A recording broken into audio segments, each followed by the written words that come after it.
दोस्तों, स्वागत है आपके अपने चैनल आधुनिक गुरु में। The science behind every picture. आज से हम 3D मैक्स की एनिमेशन सीरीज शुरू करने जा रहे हैं और मैं आपको विश्वास दिलाता हूं कि इस सीरीज को पूरा करने के बाद आपकी एनिमेशन रोबोटिक नहीं लगेगी।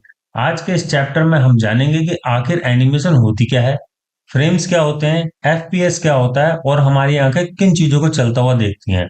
और सबसे खूबसूरत बात, ये सब हम बिल्कुल आसान भाषा में समझेंगे। तो चलिए शुरू करते हैं।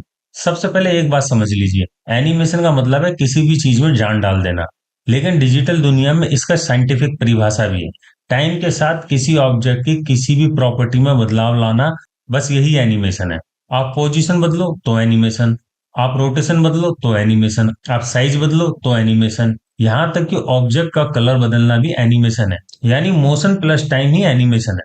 अब बात करते हैं मूवी की।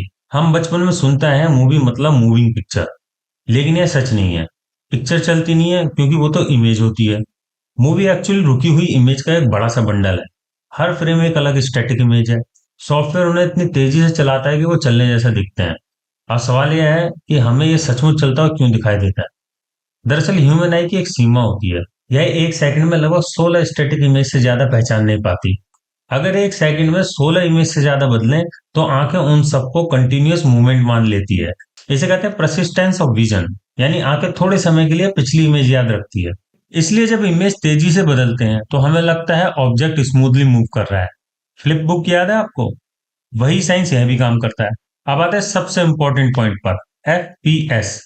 कंप्यूटर और कैमरा हर सेकंड में जितनी इमेज प्ले करते हैं उसे कहते हैं FPS, फ्रेम पर सेकंड।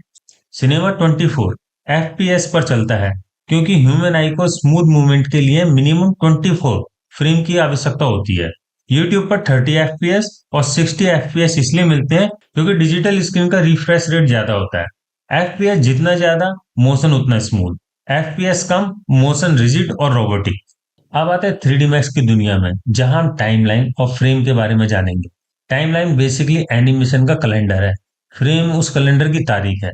अगर आप FPS 30 है तो एक सेकंड में 30 फ्रेम, यानी कि एक सेकंड की मूवी के लिए 30 फ्रेम चाहिए। टाइमलाइन पर आप जब भी चाहें आगे पीछे जा सकते हैं और फ्रेम दर फ्रेम ऑब्जेक्ट की स्थिति बदल सकते हैं। अब आता है असली काम। एनिमेशन हम फ्रेम बाय फ्रेम नहीं बनाते, हम सिर्फ की फ्रेम देते हैं। की फ्रेम का मतलब, भाई इस फ्रेम पर ऑब्जेक्ट यहाँ होना चाहिए। फिर सॉफ्टवेयर खुद बीच के सारे फ्रेम स्मूथ तरीके से कैलकुलेट कर देता है। इसे कहते हैं इंटरपोलेशन। आज की पूरी मॉडर्न एनिमेशन इसी पे चलती है। ये पॉइंट बिगिनर को समझना बहुत जरूरी है। अक्सर बिगिनर की एनिमेशन ऐसी लगती है जैसे रोबोट चल रहा हो। क्यों? क्योंकि ऑब्जेक्ट जीरो से सीधा फुल स्पीड पे जंप कर जाता है। रियलिटी में ऐसा नहीं होता। रियल लाइफ में आपने किसी भी गाड़ी का स्टार्ट 40 किलोमीटर की स्पीड से शुरू होते हुए नहीं देखा होगा। उसकी शुरुआत हमेशा जीरो से ही होती है। 40 की स्पीड तक पहुंचने में तो कुछ टाइम तो लगता है। इसी प्रकार गाड़ी एक ही झटके में रुकती भी नहीं है। उसे 40 की स्पीड से जीरो की स्पीड तक पहुंचने में कुछ टाइम तो लगता है। हर मोशन में स्लो इन स्लो आउट होता है। इसी कॉन्सेप्ट के लिए आगे चलकर हम कर्व एडिटर और इजी इन इजी आउट सीखेंगे। आज बस इतना ही समझ लीजिए, मोशन हमेशा धीरे से शुरू होता है और धीरे पर खत्म होता है। तो दोस्तों, यह था हमारा पहला चैप्टर, इंट्रोडक्शन टू एनिमेशन। आपने सीखा कि एनिमेशन दरअसल टाइम के साथ चेंज है। मूवी एक्चुअली स्टैटिक इमेज का ही सीक्वेंस है और ह्यूमन आई कैसे इल्यूजन और मोशन बनाती है। अगले चैप्टर में हम सीखेंगे 3D मैक्स के टाइमलाइंस टूल की और बेसिक मोशन को डेप्थ में सीखेंगे। अगर आपको यह तरीका पसंद आया तो लाइक जरूर करें और सीरीज को फॉलो में रखिए, क्योंकि अब आप एनिमेशन को साइंस समझकर सीखने वाले हैं। मिलते हैं अगले एपिसोड में। आप देख रहे थे आधुनिक गुरु, the science behind every pixel.